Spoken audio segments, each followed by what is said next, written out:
জুলাইয়ে শিক্ষার্থীদের বিক্ষোভ দমাতে হেলিকপ্টার থেকে গুলির নির্দেশ দিয়েছিলেন সাবেক প্রধানমন্ত্রী শেখ হাসিনা।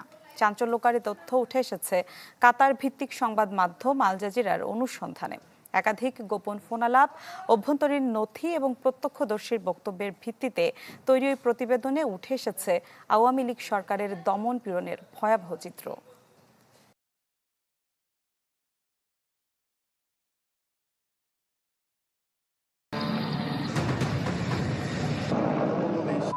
২৪ জুলাইয়ের কোটা সংস্কার আন্দোলন একসময় রূপ নেয় হাসিনার পদত্যাগের আন্দোলনে।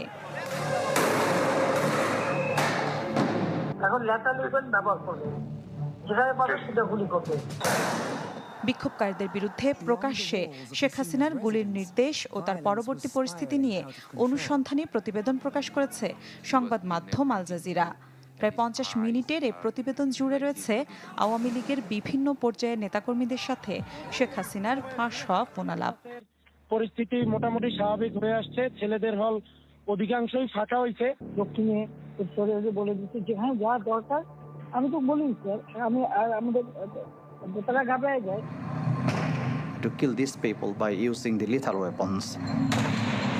ঢাকা দক্ষিণ সিটির মেয়র ও আত্মীয় শেখ ফজলে নূর তাপসের সাথে ফোনালাপে বিক্ষোভ নিয়ন্ত্রণে হেলিকপ্টার ব্যবহারের কথা বলেন শেখ হাসিনা। এখন লেটার লিখবেন ব্যবহার করবে, যেখানে পাবে সেটা গুলি করবে, ওটা বলা হচ্ছে।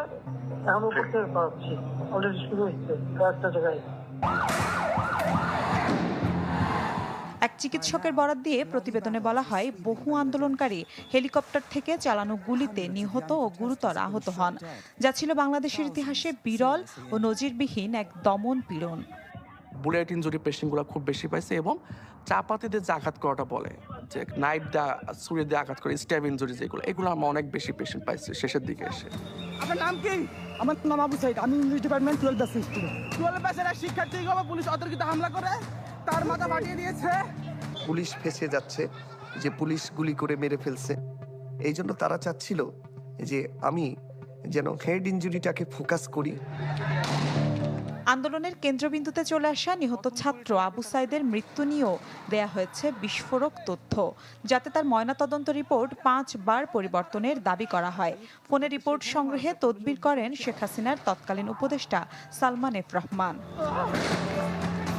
আচ্ছা মামুন, ওই যে রংপুরে যে আবু সাইদ যে মারা গেল, ওর পোস্টমর্টম হয়েছে? রিপোর্ট পাইছেন আপনারা? এখনো পাইনি। এখনো পান নাই কেন? এত সময় লাগে কেন?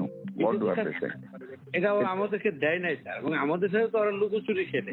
আমার কাছেও অনেক দিক দিয়ে ফোন আসছিল যে অটোপসি হচ্ছে কিনা, হবে কিনা। রিপোর্ট আমাকে 5 বার লিখতে হয়েছে। প্রতিবার রিপোর্ট লিখি, জমা দিতে যাই, পুলিশের মনোপুত হয় না।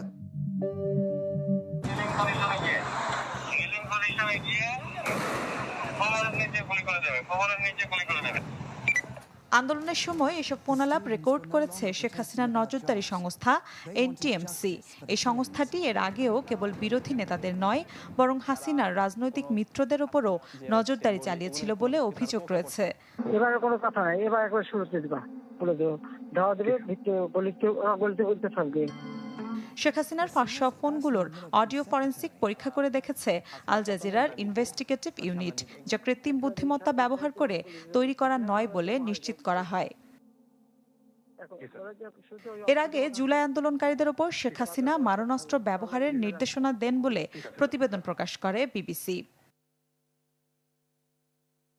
মিলা খন্দকার, চ্যানেল 24। বাংলাদেশের শক্তিশালী থার্মিক স্টিল বার ফেমাস স্টিল লিমিটেড।